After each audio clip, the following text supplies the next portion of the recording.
സുകുമാരക്കുറുപ്പ് മരിച്ചെന്ന് വിധിയെഴുതാൻ കേരളം ഒരുങ്ങിയതോടെ പുറത്തുവരുന്നത് വമ്പൻ ട്വിസ്റ്റുകളാണ്.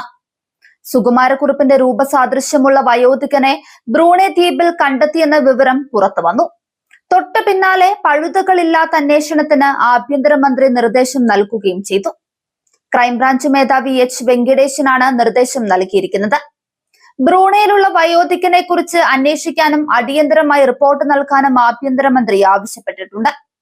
സുകുമാരക്കുറുപ്പുമായി രൂപസാദൃശ്യമുണ്ടെന്ന് കണ്ടെത്തിയ വ്യക്തി ബ്രൂണയിൽ ഒരു ചൈനീസ് സ്വദേശിയുമായി ചേർന്ന് ബിസിനസ് നടത്തുകയാണെന്നാണ് സൂചന. ഇപ്പോൾ ബ്രൂണയിൽ കണ്ടെത്തിയിരിക്കുന്ന 78 വയസ്സ് പ്രായമുള്ള വയോധികന് ഒരു പാസ്പോർട്ടോ മറ്റ് യാത്രാരേഖകളോ ഇല്ല. ഇയാളുടെ ഫോട്ടോയും താമസിക്കുന്ന സ്ഥലം അടക്കമുള്ള വിവരങ്ങളും ഒരു സൈബർ വിദഗ്ധന്റെ അന്വേഷണത്തിൽ കണ്ടെത്തിയിട്ടുണ്ടെന്നാണ് വിവരം. വയോധികൻ സുകുമാരക്കുറുപ്പിന്റെ വിദേശത്തുള്ള ഭാര്യയുമായും ബന്ധുക്കളുമായും നിരന്തരം ആശയവിനിമയം നടത്തുന്നുണ്ടെന്നും ഇതിന്റെ ശബ്ദ സംഭാഷണമടക്കം സൈബർ വിഭാഗത്തിന്റെ കയ്യിൽ ഉണ്ടെന്നുമാണ് വിവരം. ഇതും ഉടൻ പുറത്തുവരും. സുകുമാരക്കുറുപ്പിന്റെ ബന്ധുക്കളുടെ ഫോൺ കേന്ദ്രീകരിച്ച് നടത്തിയ അന്വേഷണത്തിൽ സൈബർ വിദഗ്ധർ ഫോൺ സംഭാഷണം ഹാക്ക് ചെയ്തിരുന്നതായി അവകാശവാദം നടത്തുന്നുണ്ട്. കുറുപ്പിന്റെ ഭാര്യയുമായും ബന്ധുക്കളുമായും ഈ വയോധികൻ നടത്തിയ ഫോൺ സംഭാഷണങ്ങളിൽ തന്നെ ആരും കണ്ടെത്തില്ല എന്ന് പറയുന്നതടക്കമുള്ള സന്ദേശങ്ങൾ ഉണ്ടെന്നാണ് വിവരം.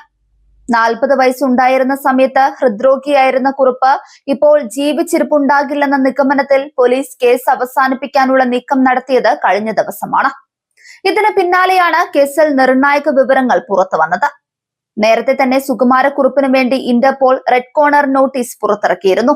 1984 ജനുവരി 21 മാവേലിക്കരയ്ക്കടുത്ത് ഒരു കറുത്തി അംബാസഡർ കാറിൽ കത്തിക്കരിഞ്ഞ നിലയിൽ ഒരു മൃതദേഹം കണ്ടെത്തിയതോടെയാണ് സുകുമാരക്കുറുപ്പ് കേസ് ആരംഭിക്കുന്നത്.